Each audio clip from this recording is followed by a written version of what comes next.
Welcome to my basement, my archives. A lot of history in those boxes. A lot of journeys and a lot of work.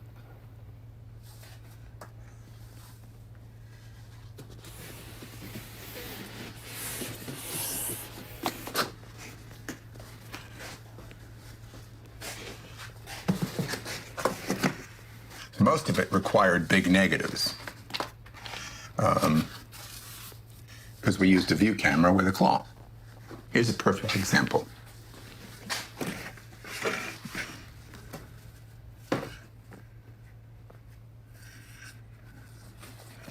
This is Orson Welles.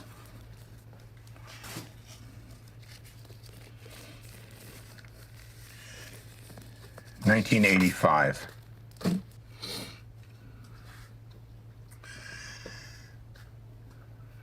This is the size of the negative.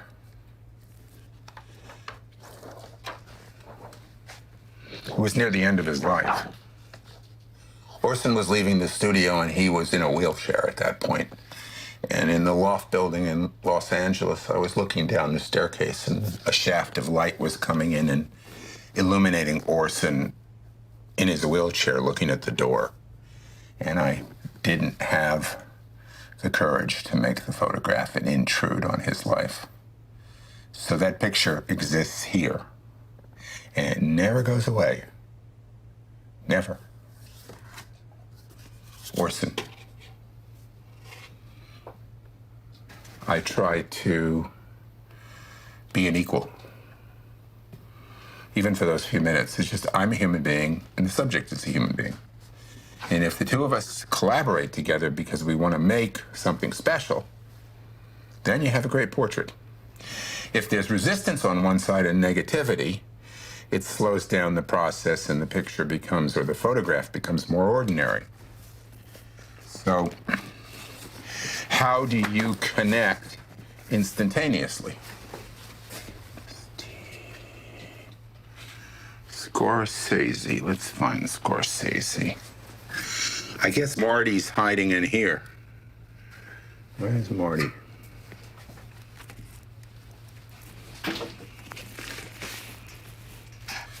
Marty.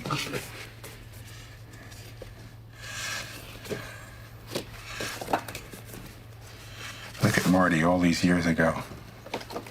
Wow. And here's Marty, he's acting. Look at that. So he's giving me that. He's playing the actor. Boy, is he there. This is a great picture. I haven't looked at this one in years, but I think this is great.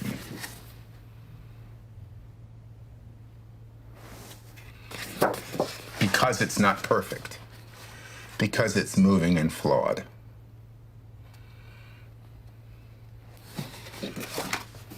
Oh, there's Richard Nixon down there.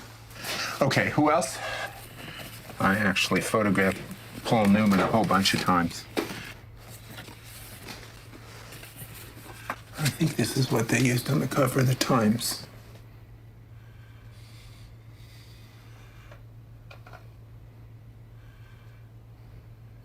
He looks like the hero, doesn't he? Here was the picture we wanted to use at the Times, but the editor wouldn't let me use it. This was my favorite picture of Paul for the cover. See, he would go and he would play, and that would make the great portrait. You see his eyes? I love this picture. I think they thought they didn't see enough of him to know it was Paul Newman.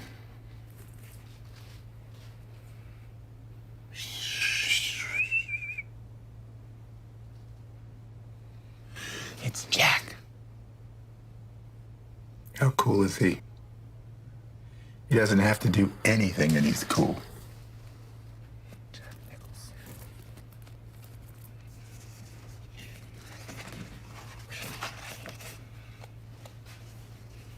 So these are very early photographs from the Himalayas, the Tibetan border in the 70s.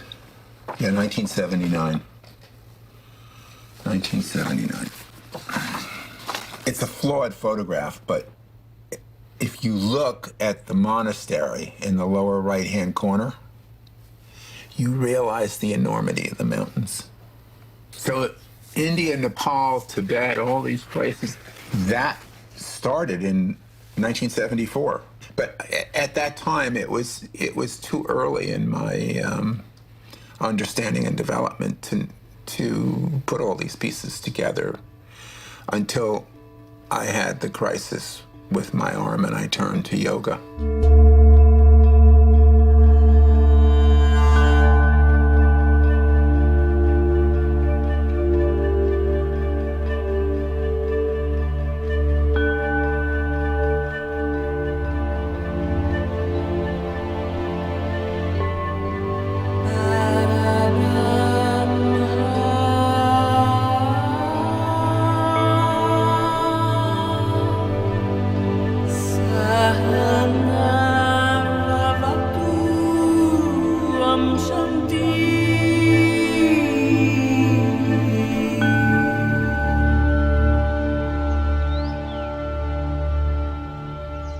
My dedication to work was a constant, never-ending pursuit of perfection and excellence.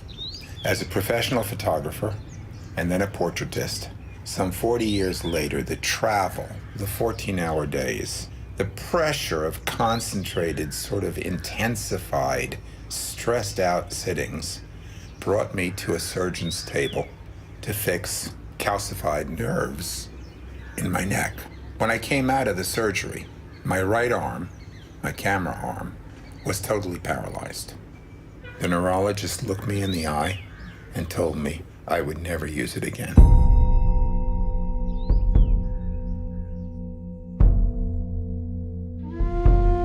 I could have accepted this injury and resigned myself to living with a disability. But somehow instead I decided to choose a different way and shifted all my intentions in a much more positive direction, to learn to sit with myself, to calm the fear.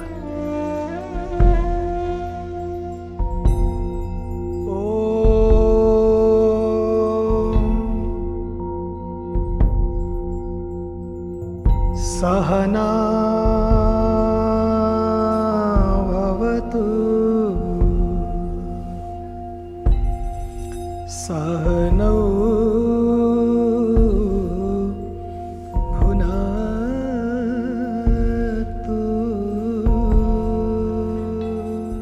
I decided early on that I would concentrate on making rather than taking photographs. That I would strive to make some sort of emotional and spiritual connection to all my subjects that would transcend the medium and become something more. The pursuit of spirit in a two-dimensional image became a theme through the whole project. In a sense, I've become an anthropologist. Asato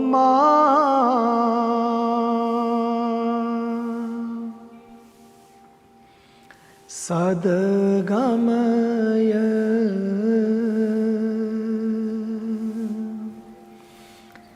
Tamaso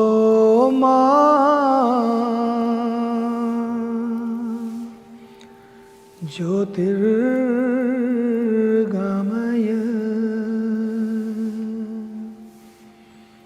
Mrityorma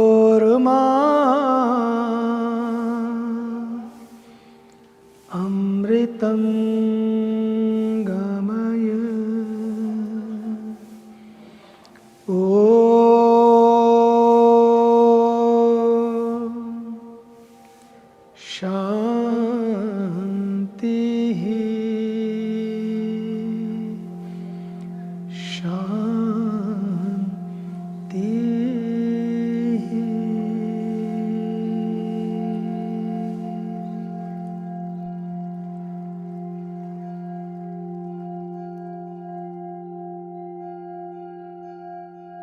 This project has occupied a 10-year chunk of my life.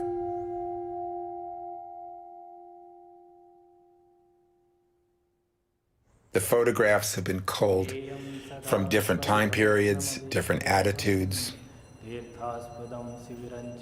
I remember to bathe in the Ganges with 70 million people during the Kumbh Mela festivals.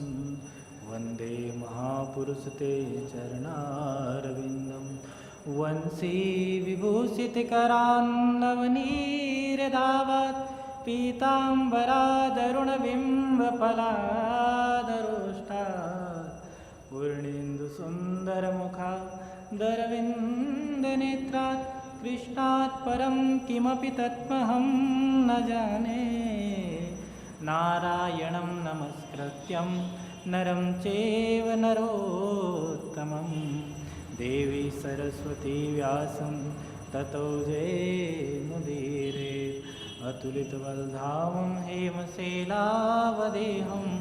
धनुज्वलं कृशानं ज्ञानिनामग्रगण्यं सकलगुणनिधानं वानराणामधीशं रघुपतिप्रियभक्तं वातजातं Namami मनोजवं मारुततुल्यं. It's 11 years now almost. Yeah, I remember 11 years before too, I think. Yeah. And we walked. Let's walk. We walked all the way like 12 kilometers. Look at this beautiful rock. And they have taken a lot of time to come into this shape. It took time. And few things helped this to become beautiful.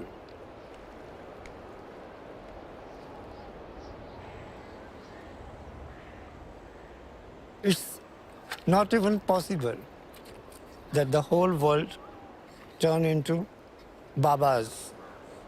You need to change the lifestyle only. Your thinking.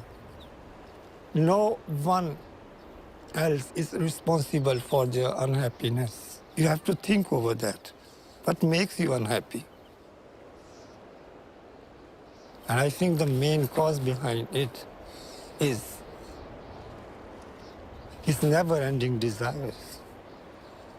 He's always busy, to fulfill them. And he's doing so much for this. He's going this way, this way, doing efforts.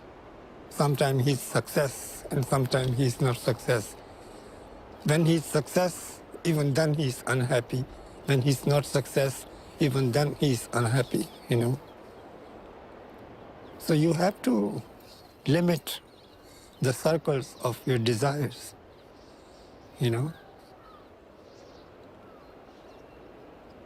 You understand?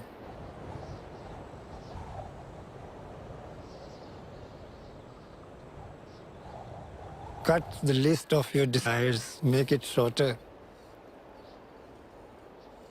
And I think you can get satisfaction.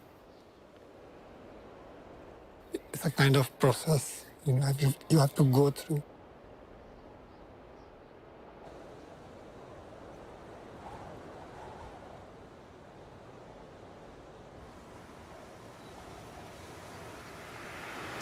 If you asked me about yoga 20 years ago, I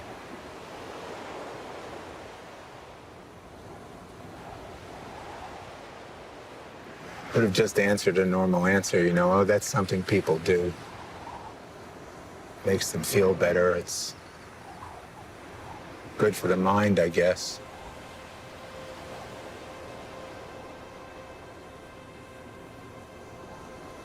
The connection came after I got injured. And rather than living in the injury, I chose to set an intention to overcome that injury. And the first thing I did was turn to meditation. Then I became really fascinated with yoga. It works very heavily on the nervous system, and my nerves needed to heal, so it helped. But along the way, the curious child that I was, or the boy that wanted to know about things, just became super fascinated and wanted to start to meet.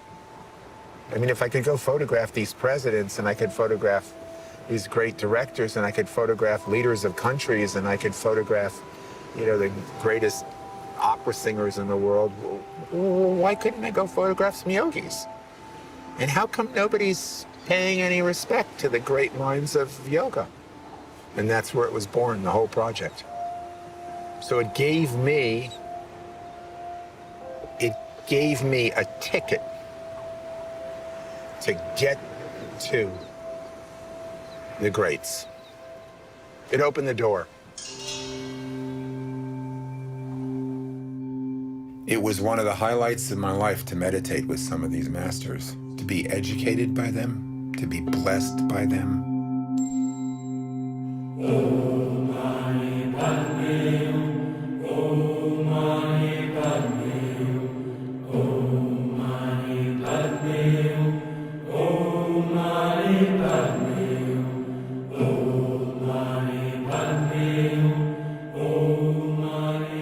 I would return from India sick every time. My Brazilian wife would say, "No mice, Micheal." But I continued to go back for 8 more trips. I remember nights in the Himalayas sleeping with the Sherpas on dirt floors when it was 30 degrees or less inside the room.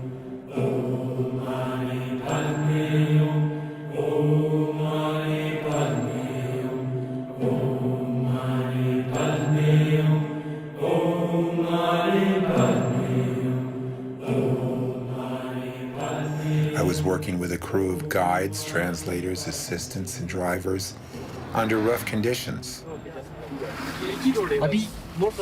Where do you say? Is it the only way to go?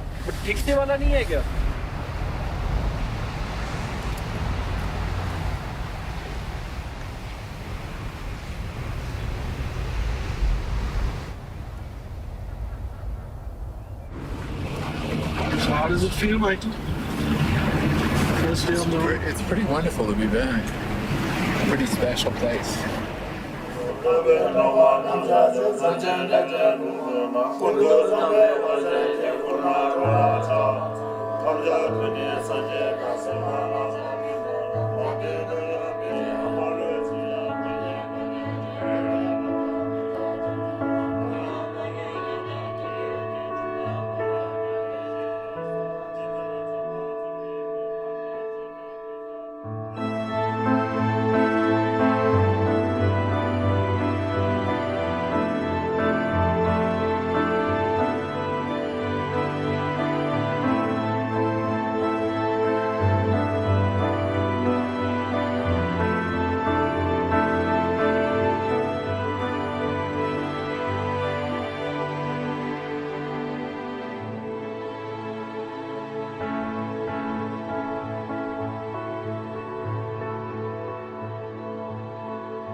All feel the sense I. It is actually the first thought that arises. It doesn't arise as a thinking thought, but it's your natural sense of self-awareness, the way in which you know that you exist. When you feel the feeling, I am, I exist. But this I exist feeling, somehow it gets identified with the instrument and believe I am the body, and started to embrace the conditioning that arose in the body as though that's what it is. And so we call that the fall from grace, or the first misunderstanding, ignorance creeping in. No one chooses fear. Fear is the result of something, an earlier idea that we are merely just this. So we go through life with that conditioning that I'm a man, I was born in this place, I'm this age, I'm a lawyer, I'm a painter, I'm a singer. We are this also, it is part of who we are. But we cannot be defined merely by the body. You're infinitely more than the body. and infinitely more than the mind may suggest. You are much, much greater than that.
Maybe around 1,000 years before, Vedanta was, Upanishad was taught only in forest.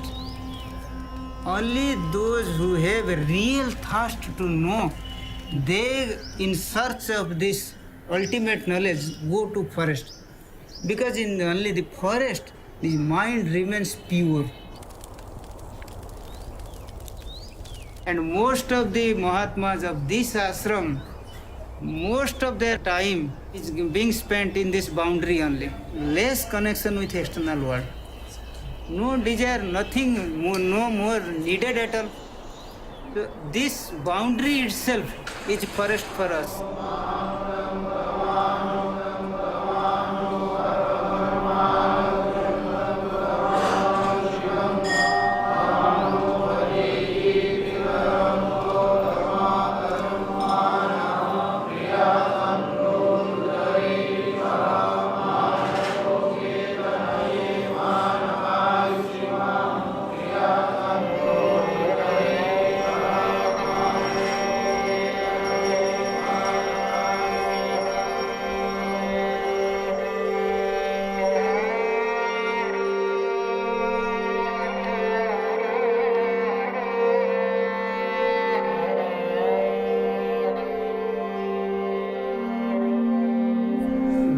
Meditation for longer period, our mind gets calmed down to that level so that it can further penetrate into the depth of our own being.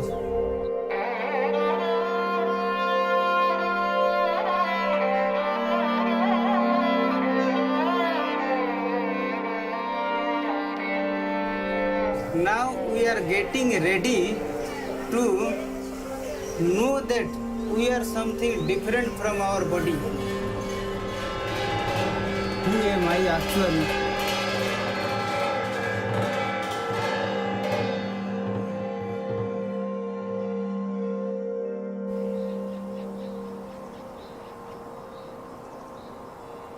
Everyone is seeking happiness.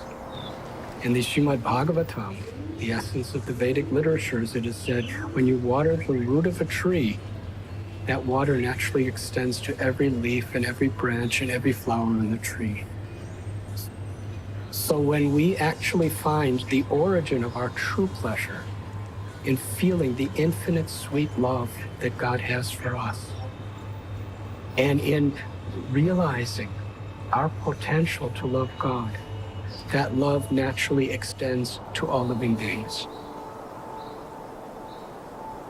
When we forget that, then we're on an endless journey trying to find it somewhere else. But the nature of life is, eventually, we realize that if I can't find that happiness within myself, I'll never find it anywhere. And that's where real, true yoga practice begins. When we understand the flickering, temporary nature of this world, and we understand the beauty of it,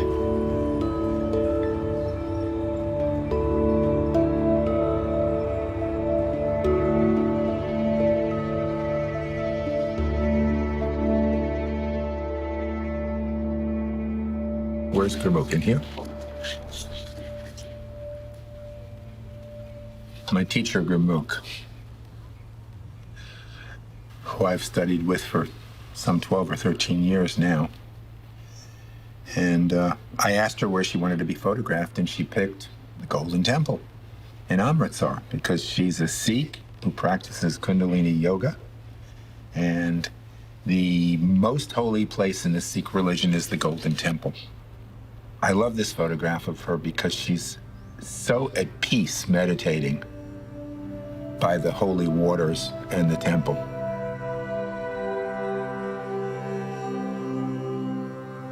We all breathe if we're live human beings living on this earth.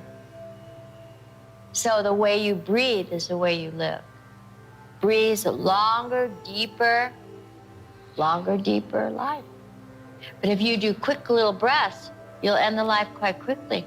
Right. But if you take your breath up to that 1 minute breath, the life can be so much longer, richer, freer, more conscious. The quality of your breath is the quality of your life. It's as simple as that. But you have to walk the steps yourself from darkness to light, to your breath. You have to live in the world, but you have to know you're not of the world. And that you bow every morning to that creative force within you.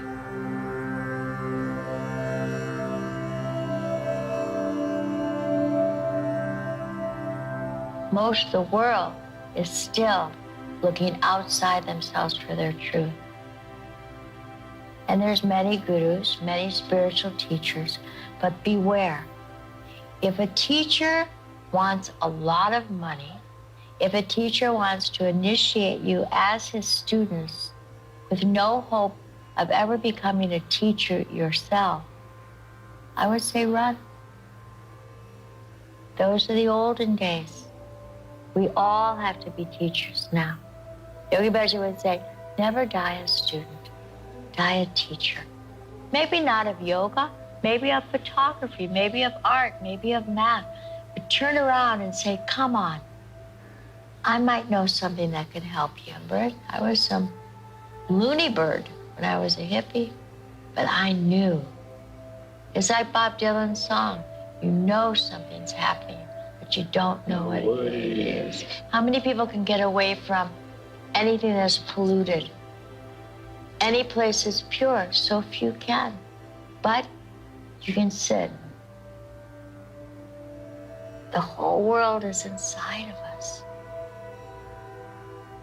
I believe that we can turn this world around. I believe it's not too late. I believe that. Otherwise, I would not be doing what I'm doing. The young people, some are waking up. I have great hope for this human race.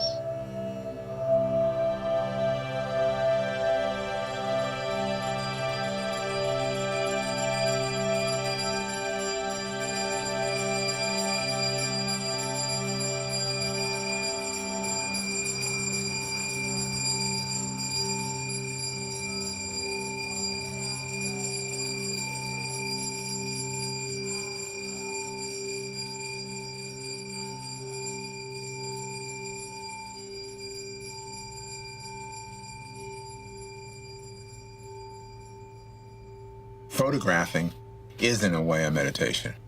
Complete focus. Certainly working in the darkroom is, too. But the thing is, there are lots of things we do in our lives where we focus, where we become aware. I was a hippie. I wasn't completely out there, but I was a hippie. I mean, I started working in the business in the mid-'60s. I had long hair down to here and a beard and a mustache. I wore bandanas. I thought I was a hippie. It was cool to be a hippie. I guess it's kind of cool to be a rapper right now. It was a fantastic time to become a photographer. You'd be in the darkroom and you'd be listening to the burbling water, because there was always running water. And red light. And there was usually a radio on. So, you know, Jonathan Schwartz would get on the air and he would say, oh, we have a brand new Beatles album just came, so I'm going to play Abbey Road for you for the first time. And you'd be in the darkroom listening to the first time Abbey Road played on the radio in America. I guess every generation looks at the time that went by and it'll never be repeated. But that time period, that coalescence of spirit, of music, of writing, of resistance, of change, that was a pretty big moment in time. Most clearly emphasized and recorded by Bob Dylan, in a sense, the change. Times are going to change. John Sarkowski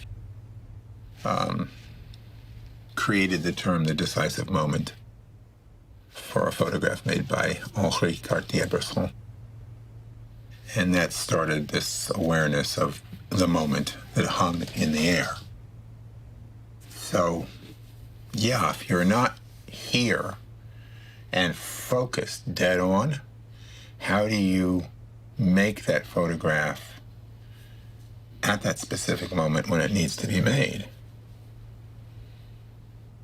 It's a decision. If you don't make a photograph that you're responding to, sensing, feeling, seeing, at that moment in time, it's gone. The same way when I exhale this breath, it's gone.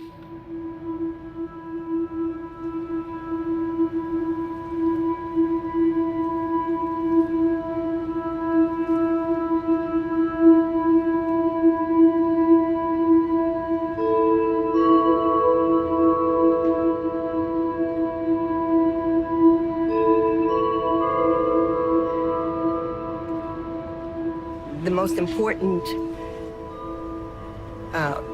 way to create health is by yoking ourselves. Yoga teaches us how to yoke ourselves being all of us, not just our physical body. Yoga is not just a physical exercise.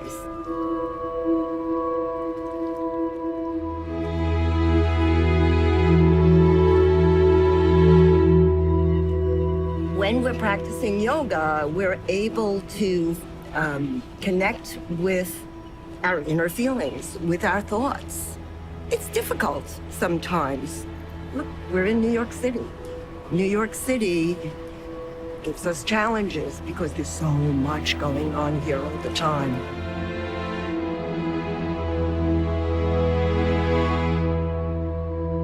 I would say in that balance between the positive and negative, there is consciousness.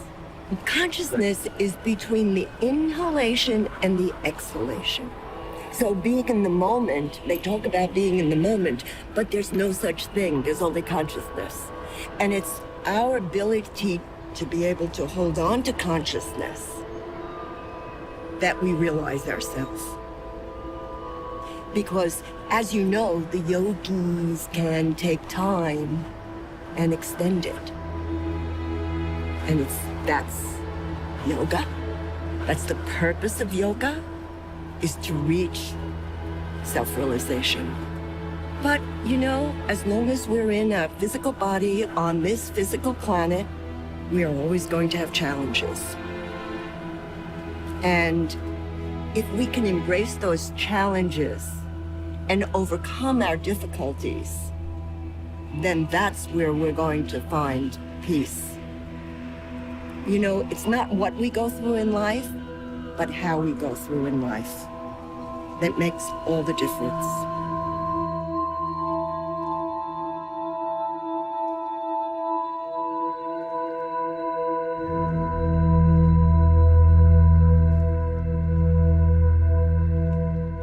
Long, long ago in a galaxy far, far away, 45 years ago to be exact, when I was a freshman in college, I got profoundly depressed to the point of being suicidal. And there's an old saying that when the student is ready, the teacher appears. And my older sister had studied yoga with Swami Satchidananda. It really helped her.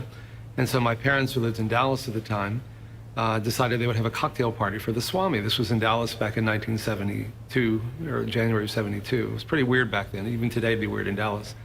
And in walks this kind of central castings idea of what a Swami should look like: long white beard, long saffron robes. And he came into our living room and gave a satsang, a lecture, and started off by saying that nothing can bring lasting happiness, which I'd already figured out, which is why I wanted to do myself in. But I said, well, what am I missing? I'm ready to kill myself, and he's glowing. He went on to say what probably sounds like a New Age cliche, but it turned my life around, which is that nothing can bring you lasting happiness, but you have it already. And that the real thesis of yoga is not that you get your health, your well-being, your inner peace from outside yourself, which is what our culture often teaches us, but rather we have it already. And then the question becomes, what am I doing that's disturbing that, as opposed to how can I get something that I don't already have? It may sound like semantics, but it's all the difference in the world, because if your happiness and your well-being are what you have to get, then it's like, how can I get what I don't have? And then everyone has power over you. But if the question becomes, what am I doing to disturb my own inherent health and well-being? That's very empowering, because that I can do something about.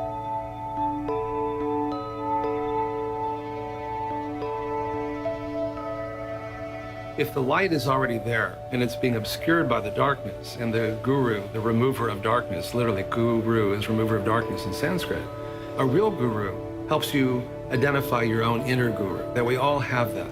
It goes by different names in different spiritual traditions. The inner guru, the still small voice within. It's the voice that speaks very clearly but very quietly. It wakes you up in the middle of the night at 4 in the morning and go, oh, now I remember, because it gets drowned out by the chatter of everyday life.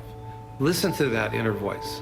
And so at the end of a meditation, I'll ask myself, what am I not paying attention to that I need to? What am I not hearing?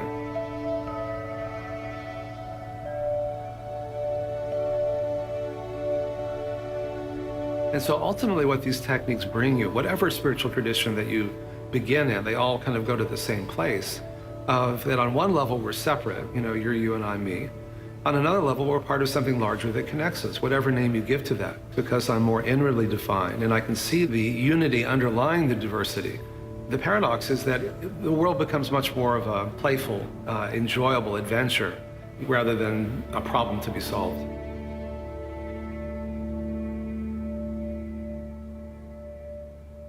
The universe is one, the univision is one, and the universe is alive. And if it's alive, it breathes. And if I want to participate in the universal dialogue, I participate by consciously playing with my breath.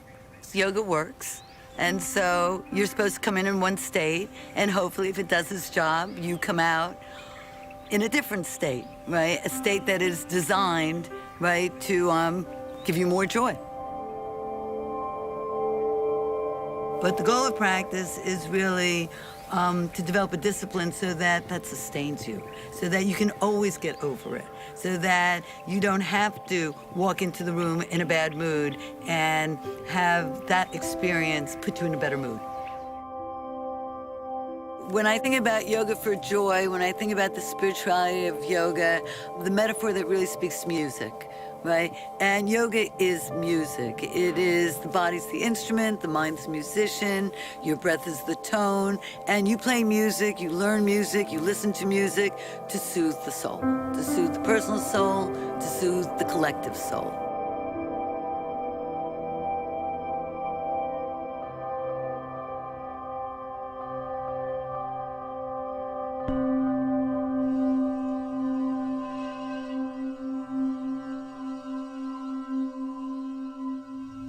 I think in some funny way it's a vision for how we could live on this planet that sometimes we're listening to, and sometimes we're not.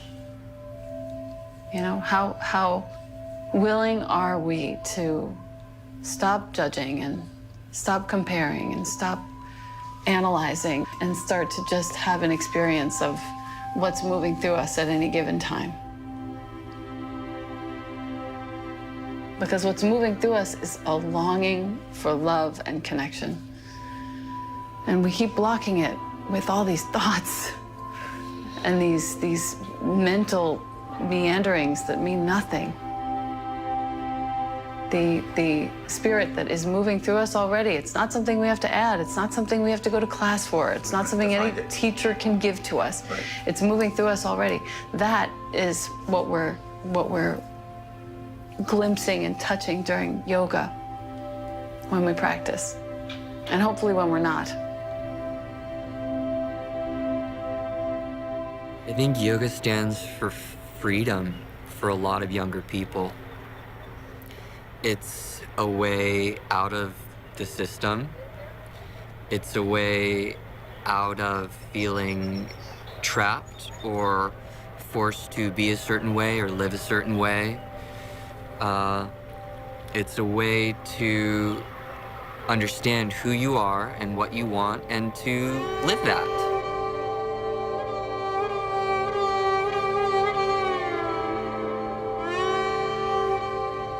Most people just aren't aware of it because they're stressed out, they're afraid, and they're running around like a crazy person just to survive. And this is a hard world to survive in. I get it. But as yogis, I think it's important to say there is enough for all of us. It's okay.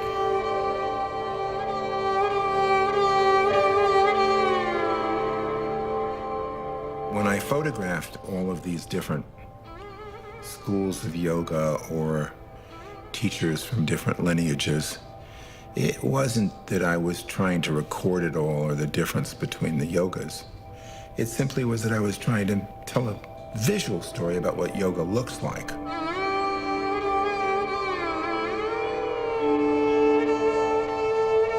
How it's practiced, who the teachers are,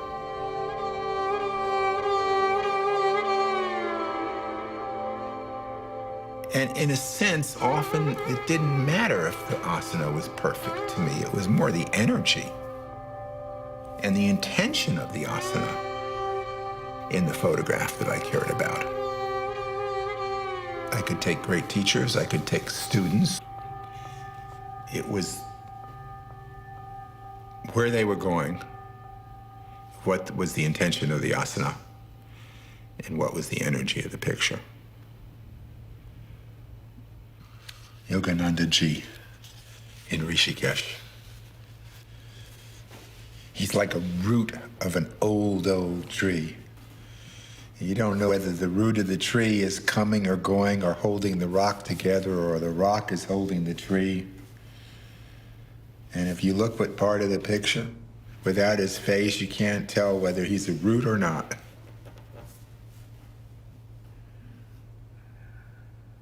He loved being photographed there.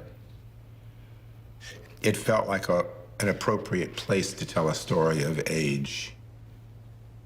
When I made this picture, he was 98 years old, or so he said. He's since passed. I think they say he died when he was 106 years of age. But pretty remarkable to do this at 98.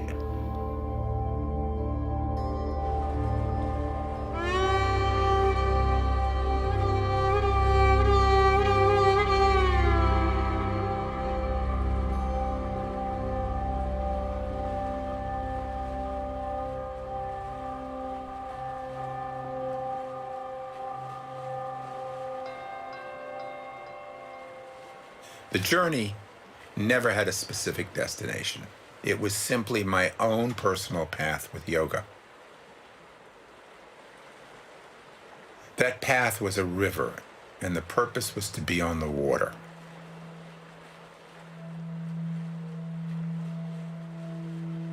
I hadn't been back to India for quite a number of years, but the Ganges, Ganga Mata, was mother to me.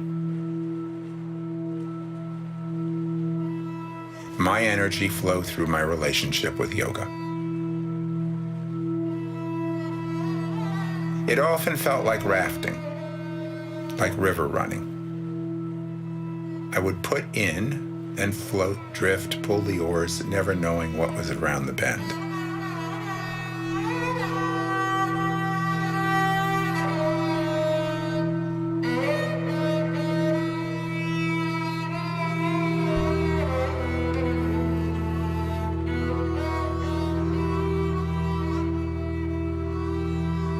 And then at some point I would take out, and the flow would become its own meditation.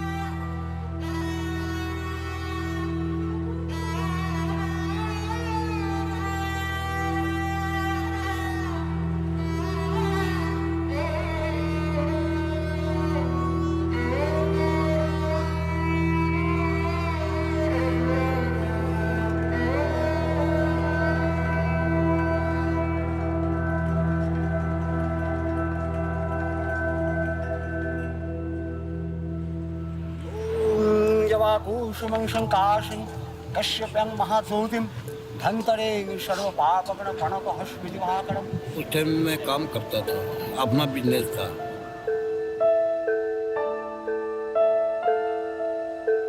फिर उसके बाद उनके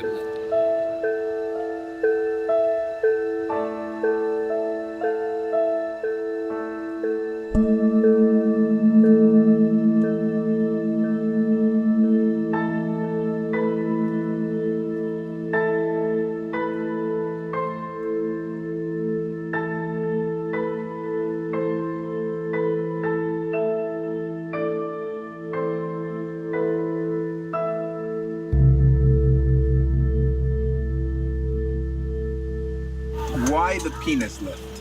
तो अंदरूनी शक्ति जैसी अपनी इच्छाओं को मारना है, अपनी इच्छाओं को मार के तब जागृत होता है।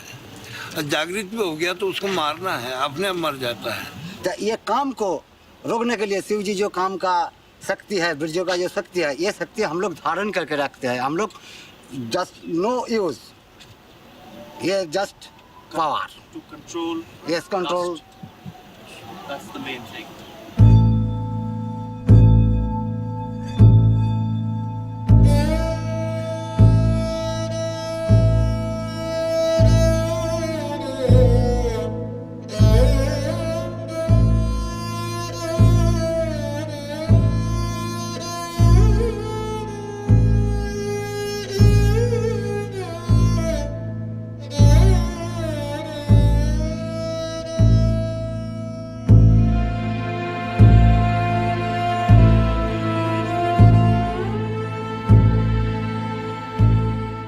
For some sadhus who are not doing sadhanas, just only smoking.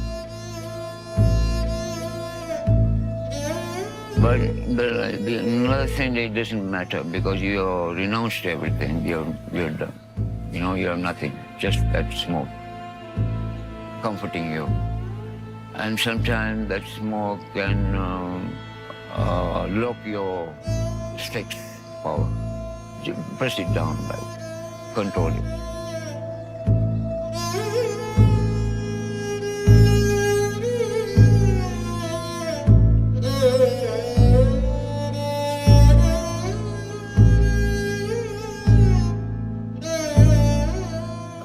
That's the thing, you know, finding yourself is difficult. Serving others, you can find yourself.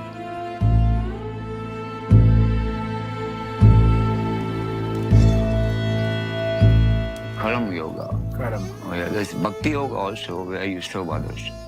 Bhakti is not just bhakti with an idol. Bhakti is serving. Because you see that one in you, I serve you. You see that one in me, so you serve me, we serve each other. That understanding, no? So that is bhakti, real bhakti. That way, you just cannot walk by when somebody is hungry or thirsty. You have to do something about it. That's real bhakti. Devotion.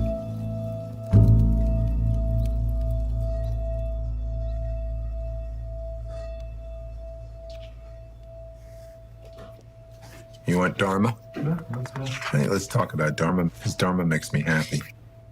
Dharma wanted to show me poses, and I was standing near Dharma, and I turned around, and here he was standing on his head, balanced on the rug in the studio, with his hands by his legs, and he was perfectly balanced right on the tip of his head. And it felt like he felt like he was showing off in a beautiful way, but just showing me what he could do. It was sort of like maybe one of his favorite poses.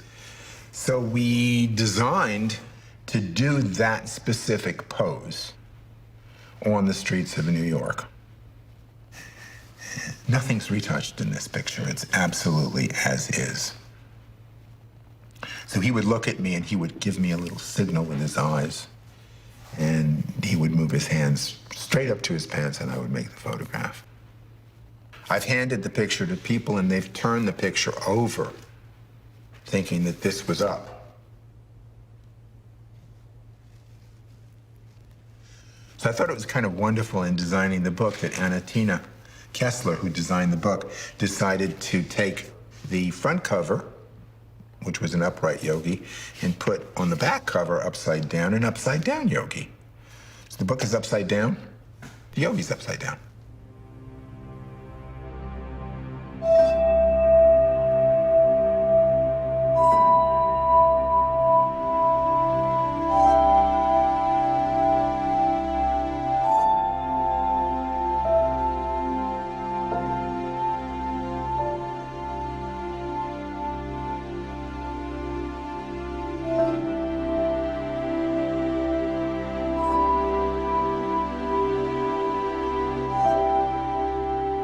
The purpose of all the religions is to give an individual an experience of their origin.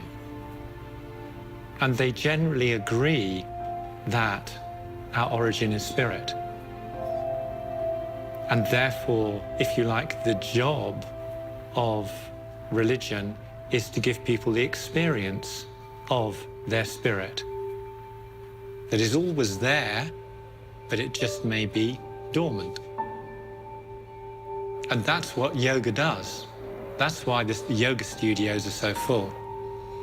Because the yoga studio gives a person direct experience of their own inner light, and it lights that fire for them.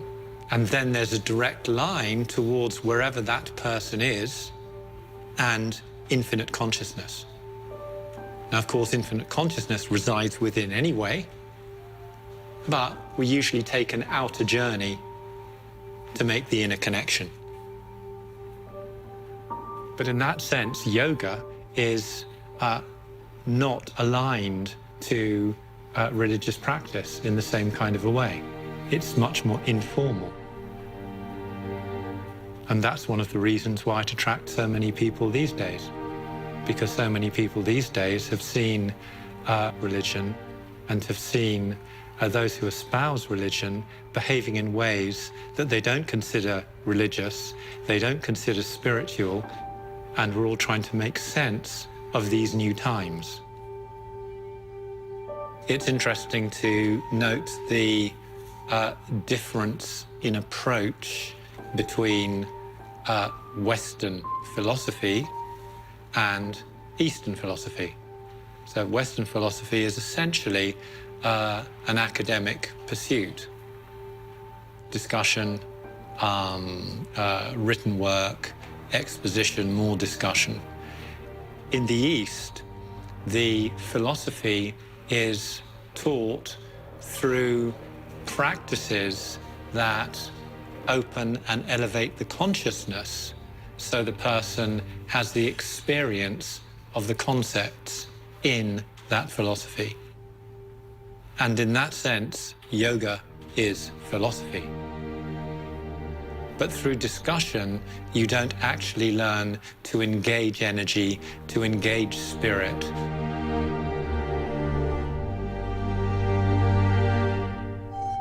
Ludwig Wittgenstein, he said, our life is a dream, we are asleep.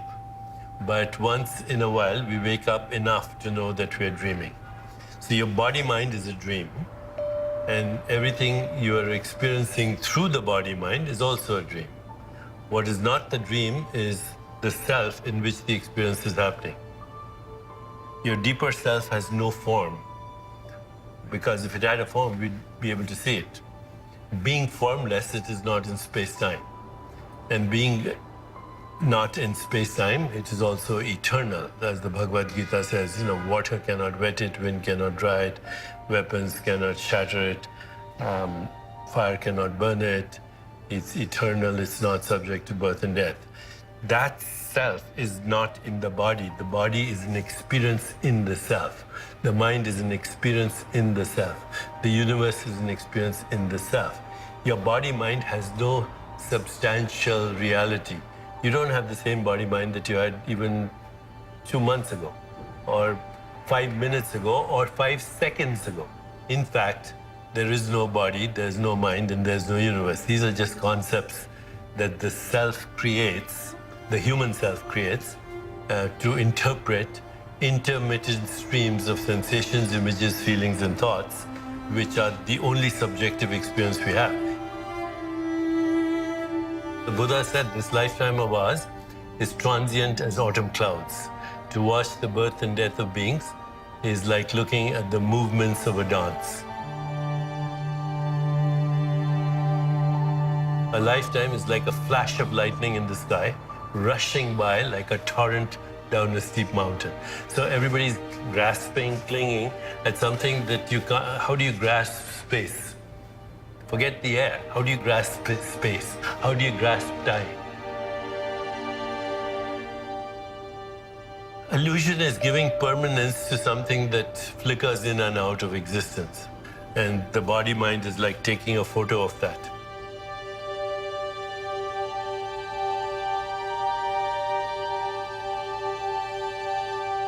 If I went to the ocean and I took a photo of the ocean, this wave, this seagull, this rainbow, and I said, this is the ocean, you'd say, no, it's the photo of the ocean. Let's go see the ocean. What we took a photograph of doesn't exist anymore. So everything other than this second doesn't exist. And by the time I finish my sentence, it's a dream already. This morning is a dream. 1 hour ago is a dream. 5 seconds ago is a dream. 1 second ago is a dream. It's gone.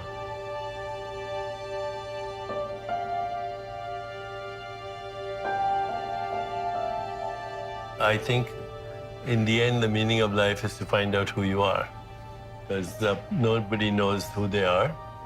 And they confuse themselves with a photo of themselves.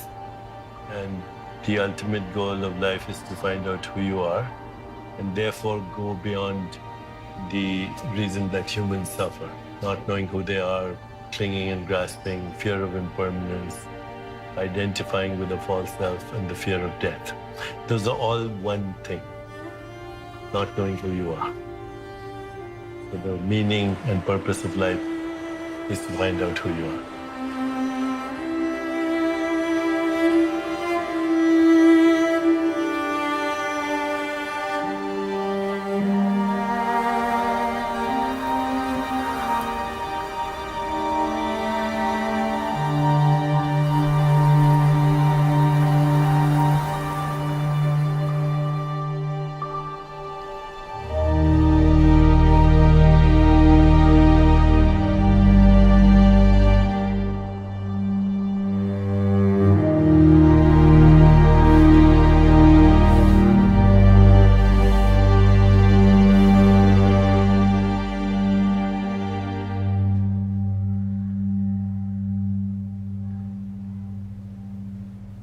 Yeah, and the eye is looking right here, like that.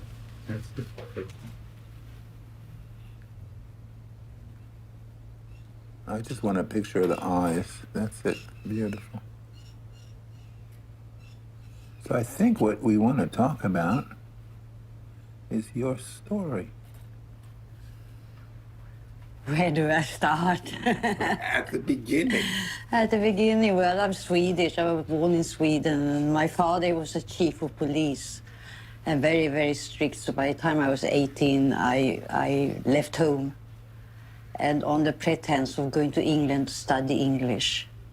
And I went to England and was free for the first time and didn't go back home for further studies. And from then on, I started moving around in our world.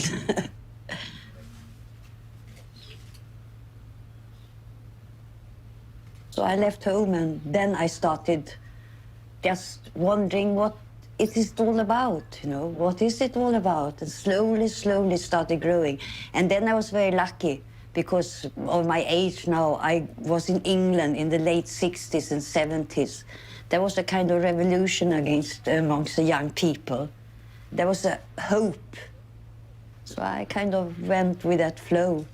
And then my husband, the father of my 2 children, he sort of swept me away to India. And the first time when I flew, we came to Bombay. And the door opened to the airplane, and I knew I was home. The children had a very nice upbringing, a very simple living. Then we divorced, me and the father. And he went to live in America with big dreams. And I also had big dreams, but my dreams were inside by that time, you know. I wanted to be rich, but in here. He wanted to be rich out there. And so it turned out to be.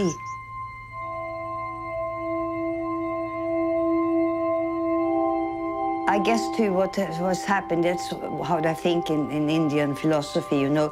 You get born with your karmas. And then I feel that when I think back of it, it is like my childhood and my growing up time was paying back karmas. And when that was done, the flight to India, there was a new freedom. What has happened to me in my life is nothing to do with me. I could never, ever, ever have dreamed or fantasized or planned or anything that my life would turn this way.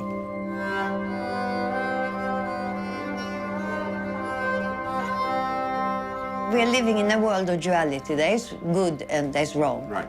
I mean, good can't be without wrong and wrong can't be without good. But you still have to choose the one that is honest. Honesty is the most important thing. Truth.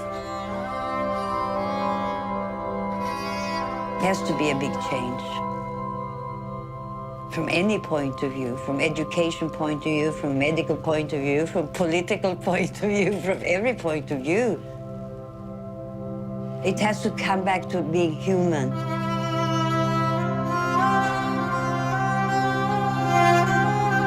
What are we doing as humans? Cheating each other, so grim, isn't it?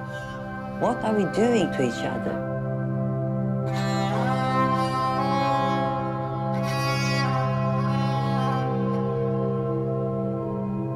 If I try to change it, sure I can change it and it can be better or it can be worse, but really, finally, the only thing I can change is myself.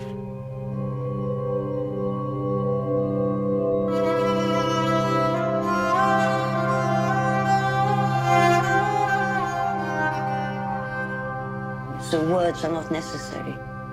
Words only goes to the 5 senses. As that much can you talk about and can you think about. You have to go above the 5 senses. That's where reality sits. That's where truth is. You can't talk about it, but you can feel it. You can see it. Very often, I just sit and try to kind of look deeper and deeper. Thoughts comes. And every time thoughts come, stop them. Stop them, stop them.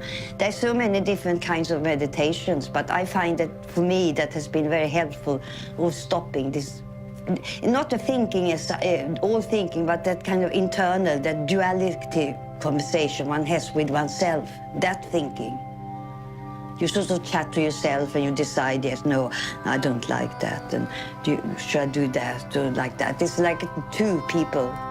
That thinking, but the thinking of contemplation and of widening yourself, you know, that gets much more space then for that if you stop that kind of planning, and planning one has to do, but that extra dreaming and fantasizing and all that, that is the thinking to stop, not the one that brings you further and further.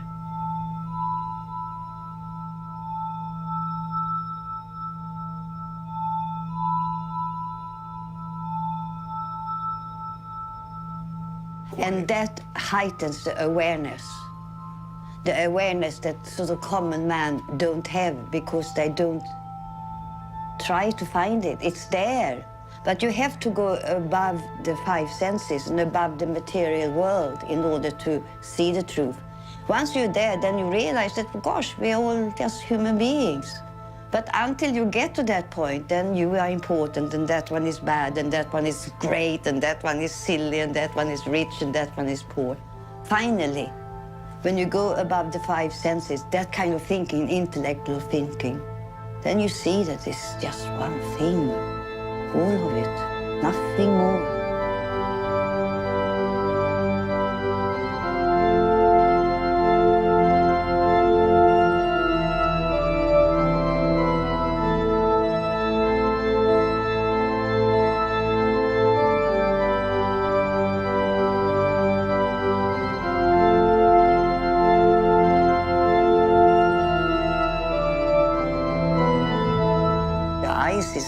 For me anyhow, it's been the guide, not the language, not the words, not the intellect, the eyes.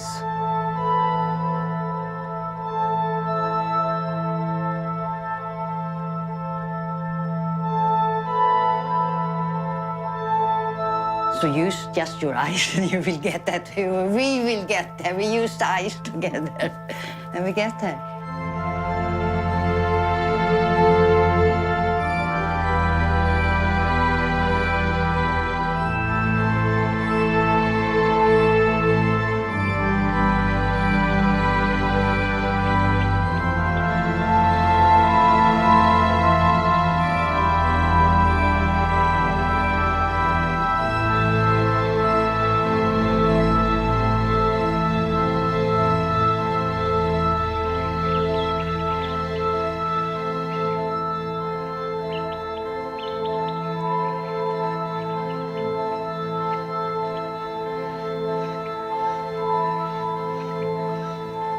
The true meaning of yoga is union.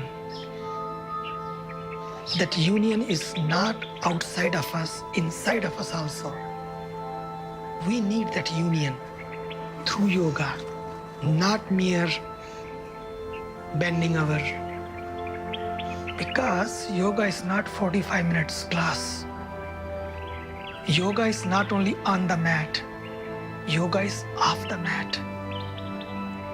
Every minute, every moment, every karma, every thought, every action, every breath is yoga.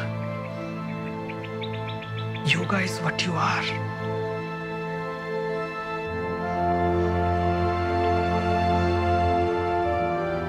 Life is wherever you are, every moment. It's not that tomorrow I will be happy. Maybe in the future, after 10 years, I will be okay, I'll be great, I will feel happy. This is the time, now. If you don't feel now happy, you will never be happy. Now is the time. You are the mantra. You are the mantra. We were on the edge of the Ganges in Haridwar, and we had stopped by a cremation pyre. And we asked if we could photograph. And I was trying to make images, not really knowing what I was doing, and somebody came over to me and sort of whispered that the man was watching his child be cremated. His son had died.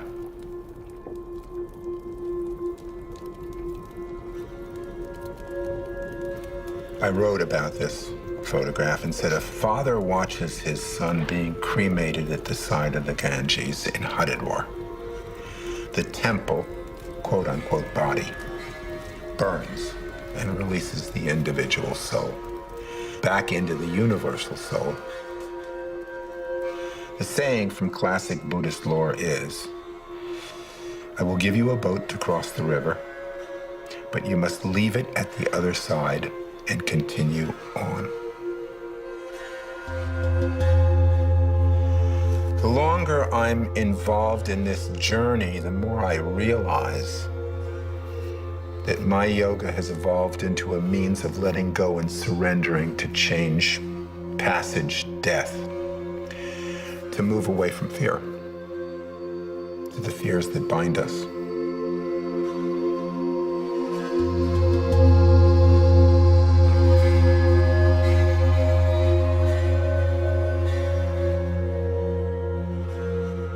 क्यों डरते हैं?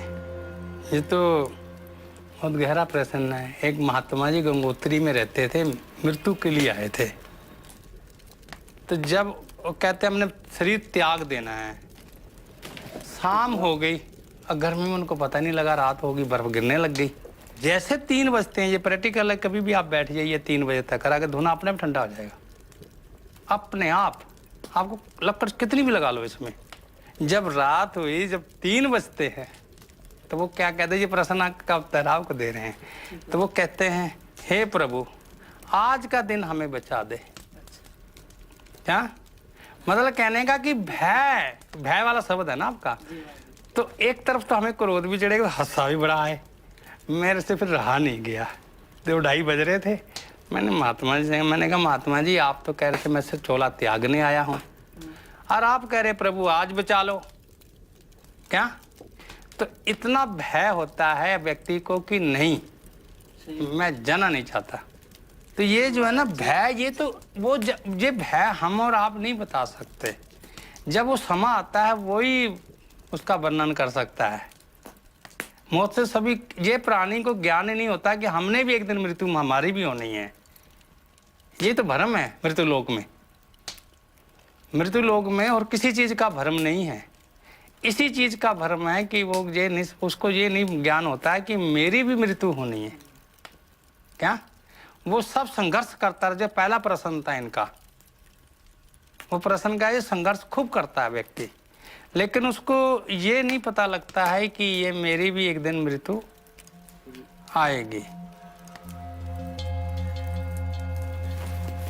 So this is the biggest misunderstanding in this life, in our life, is that we think that we will never die.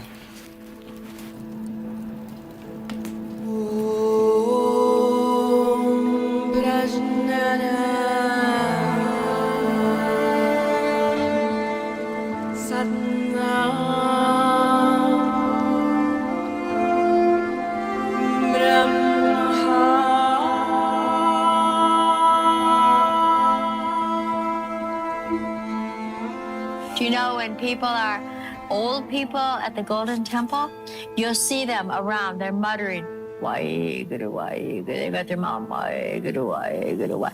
Why? Because they want to take their last breath on Waheguru, like going from darkness to light.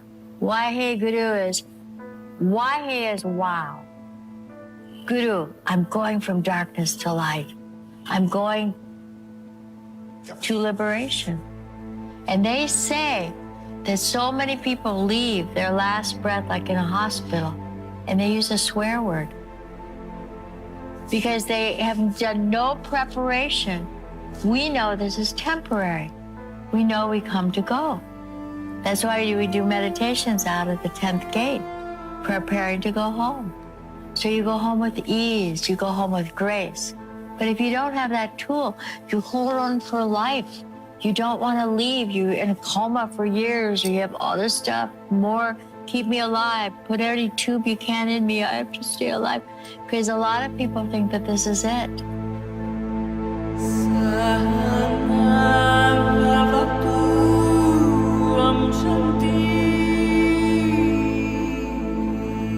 At a certain stage, other experiences begin to creep in which are not pleasant. It brings up some deeper questions because we begin to sense our mortality, or the sense that we may one day not be here.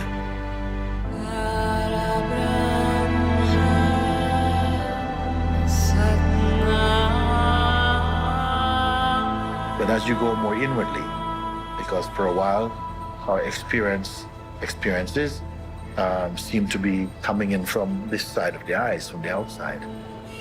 But gradually, as we begin to discover more our inner being, we are finding that more it's coming into a field of peace and contentment and a wider perspective of life. The sense of choosing one's life becomes less important. The sense of living life becomes less important as you discover that you are life itself. it culminates in the end of this sense of separateness, of me and the goal, or me and God, or me and truth. It's like the me gets merged into the greater consciousness.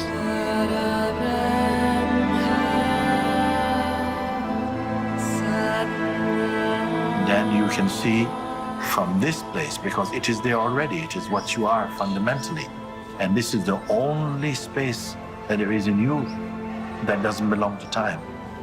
Everything else is of time. Everything that you perceive is of time. Because this is the only place in you that is not coming and going. It is your eternal nature. If we really boil it down, fear is the fear of death. I mean, that's our big fear in life. I mean, we put a lot of other points in front of it, but really it's fear of death. So once we master the fear of death, then we're free. So it is in this understanding of fear that we no longer have fear. We move forward. And when our time comes, we're ready. Because at that time, you can't go back. You're going forward.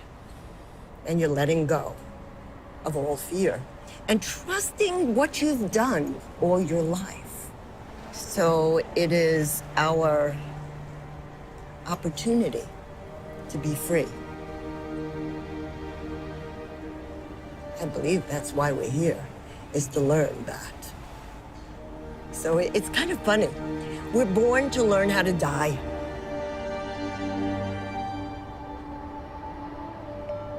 At the end of the day, we're all going to leave this planet or this body as we know it.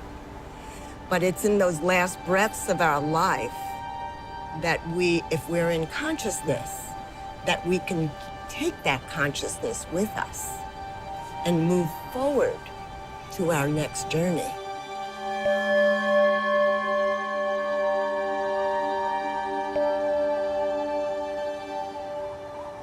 So look, death is scary. It's just as scary for me as it is for you, for everybody. It's just simply the experience of being with yourself, of being with your breath. I mean, it isn't that it takes away the fear of death. It just makes sense of death. Because it's a moment of transition. If there is an energy and there is a spark and we believe in it, all we're leaving behind is a body. What's going to go with us is our experiences.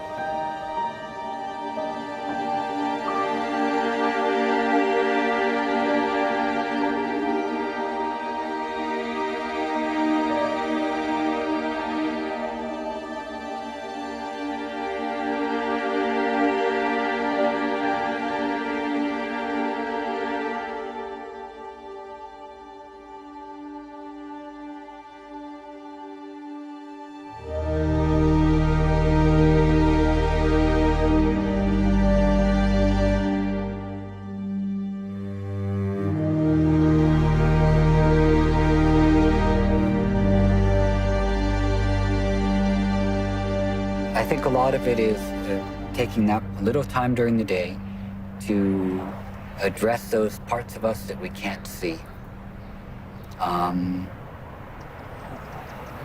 We spend a lot of time taking care of our bodies and feeding our bodies and dealing with emails and the world around us and all the things that we can see and measure. And then we need some time to take care of those things or be with those things we can't see, like our breath or the feeling of quieting the mind, or the feeling of maybe meditating on compassion or on contemplation on God, contemplation on consciousness, contemplation on love.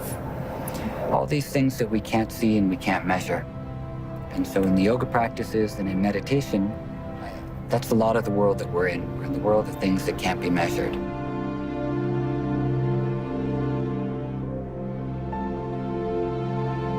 To be in that space without measuring stuff and trying to figure stuff out for a little while. Because there is no figuring it all out. We can only figure it out up to a certain point, and then the thing we figured out, well, it might change. Or there'll be something else to try to figure it out. That's where the idea of surrender comes in. To know the limits of how far we can get on our own steam, and at what point do we have to give up and have the faith or confidence that something else is going to help us along.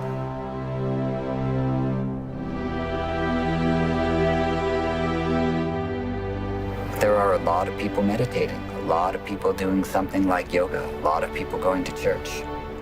So there must be some drive in us, in all human beings, which lead us towards contemplating or praying or worshiping or being quiet in one way or another.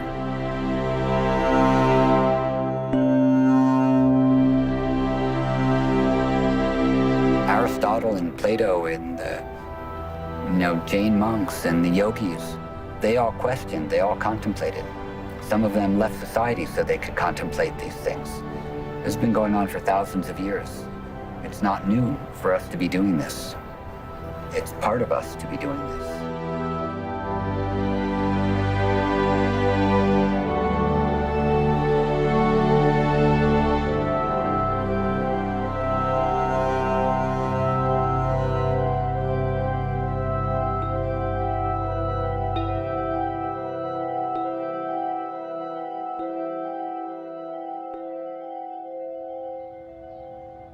I don't think that there really will be necessarily a better something, a better world, a more peaceful world. And it's not that I'm some kind of a fatalist or something, but it seems like there's always been a lot of violence in the world. There's always been political upheaval. There's always been financial problems and financial crises. Look to anywhere, there's always been something which has been either a famine, a scourge, a plague, a terrible king, overrun by foreign countries coming in and destroying everything.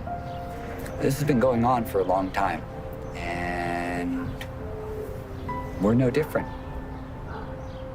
But there's always been some small groups of people who say, I don't want to take part in this kind of a way.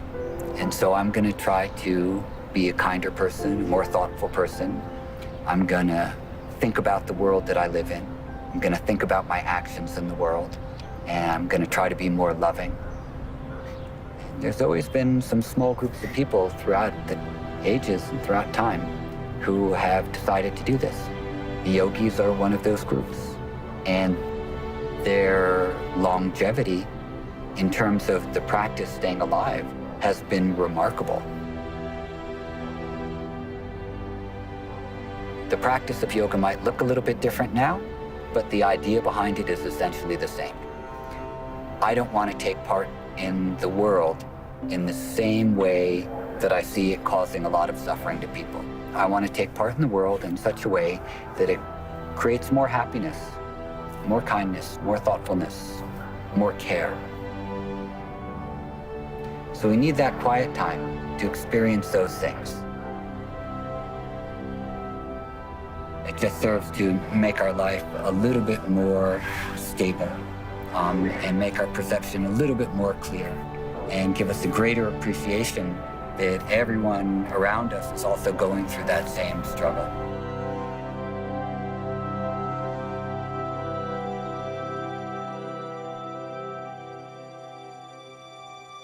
In Tibet, 10 years ago, I was at Milarepa's cave. And it was June, but there was a snowstorm blowing up the valley. His cave was at the top of a valley. And the group of people I was with went into the cave. But somehow, I walked away and I found a gigantic slab of stone, flat stone, perched at the top of the valley. And I sat and meditated in rain gear and cold weather gear while the snowflakes blew up the valley and tinkled on my clothing and in my eyes. And I sat there for an hour, and that meditation and whatever spirit was there and whatever aura was there, that's going with me when I go. No one can take that away from me. No one can take it away from you, your experiences.